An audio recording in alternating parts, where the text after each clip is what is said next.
Ashley from Notjustboxing here with Wayne Batten. How you doing, Wayne? I'm good, fine. Good. So we're at your gym today. Thank you for having us down. No problem, mate. You're welcome anytime. So Ryan Garner is fighting on the 27th of July. That's why we're here. He's got a great 50-50 fight against Archie Sharp. I don't actually even know who's going to be the bookies' favourites in that.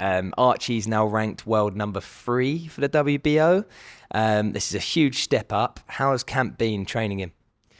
Camp's been fantastic, to be honest, and obviously coming back off the performance in May with Liam Dillon, I think it's perfect timing, going back to back with camps, and I think that's what Ryan needs, and yeah, I can't ask for any more from Ryan, and the way camp's going, it's great at the minute. And how's he looking compared to previous camps? I know everyone might say it all the time, but I think this is the best Ryan Garner I've seen. It's taken a long time, I mean, we're 15 fights in now. But I would definitely say it's the best shape I've seen Ryan Garner in. So he's got a few good sparring partners here. We've interviewed with them, including the guy that he boxed back in 2021. Would you say the preparation for this fight, he's left no stone unturned? 100%, yeah. Well, obviously we've flown Pedro Gomez over. We know he's a good operator and similar style to Archie. And obviously we've got young John Isaacs, who's just turned over at Queensbury, who's a good young ambitious fighter. So we've got a bit of both there, and we'll get some more rounds in with some other fighters out there. So yeah, it's all good, and a little mixture of sparring partners won't do Ryan no harm.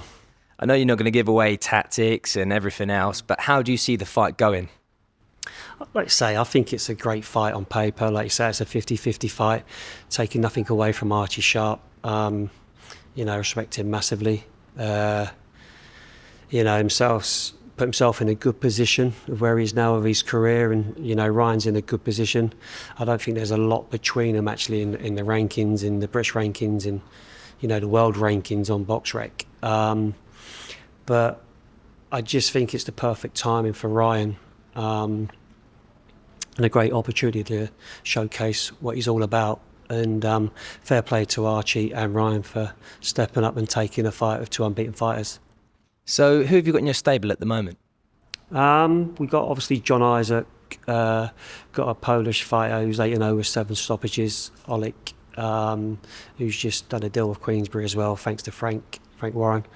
And got a couple of amateurs maybe coming through, and obviously Ryan himself. So it's a bit quiet on the ground, but sometimes it's nice to have it that way than having a busy gym for the fighters and trying to keep them all happy.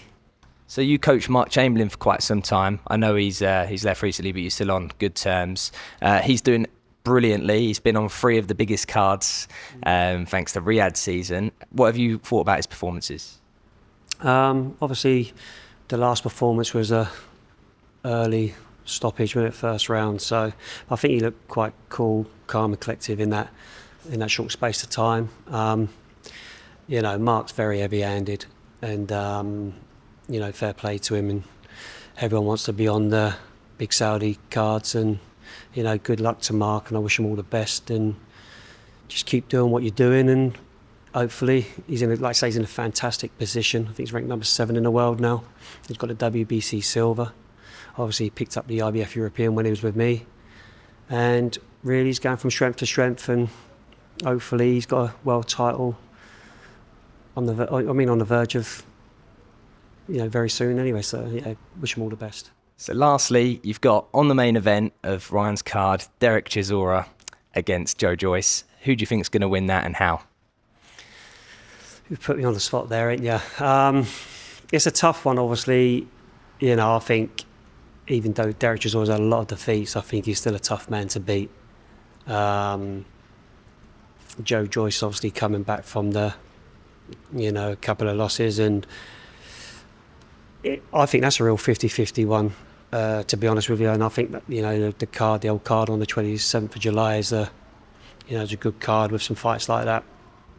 But if you put me on the spot, I think Derek Chisora will maybe cause a little bit of a upset. I say upset, it's a close fight, but that's what I'm going for. So lastly, you've got Riyadh season happening and Turkey's pulling a lot of strings. There's talks about there being a boxing super league that I'm sure you're aware of. What's your thoughts about that turning into maybe a one-fits-all organisation similar to the UFC? It's a tough one, to be fair, because obviously the tradition of boxing has always been, there's been plenty of promoters about where obviously, you know, it's hard to make fights, obviously, because if you're under a certain promoter, then sometimes it becomes political, obviously, of making some big fights.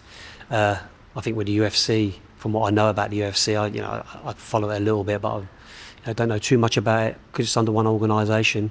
I think the best fight the best, and maybe that's what fans want to see. So, yeah, I think it could work. And obviously, the fighters just want to earn money, good money, and they deserve it. So hopefully, I think it might work. To finish up, when you look back on your coaching career, I know you've still got many years in you. Is there anything in particular that you want to have achieved, and how do you determine that success by the time you finish coaching? Obviously, my ultimate goal is always to train a world champion as a coach. Obviously, that's the ultimate. Hopefully, I'm not too far away now with maybe Ryan Garner. We had a little attempt with the IBO with Damien, who I trained for a little while. We fought Andy Kakachi. But I just keep striving till I get that opportunity, and then hopefully it's very close to happening. Well, thank you for your time, and we wish you all the best. Thank you. Cheers, Ash. My name is Dennis McCann, professional boxer for Frank Moore and MTK Global. This is Fortress Boxing. A lot more protection. It's a no-brainer around your thumbs, around your knuckles, around my wrist. That's exactly where I have the problems at. They're very compact, so I feel like I'm punching hard with them on as well. And I feel like when you got sparring 14, 16 ounce gloves, the smaller wraps can't really. They're too small for the gloves. That makes sense. So these are a bit bigger, and they're getting the gloves a bit more. They're making them more compact. 1, 2, hook. 1, 2, hook. Go.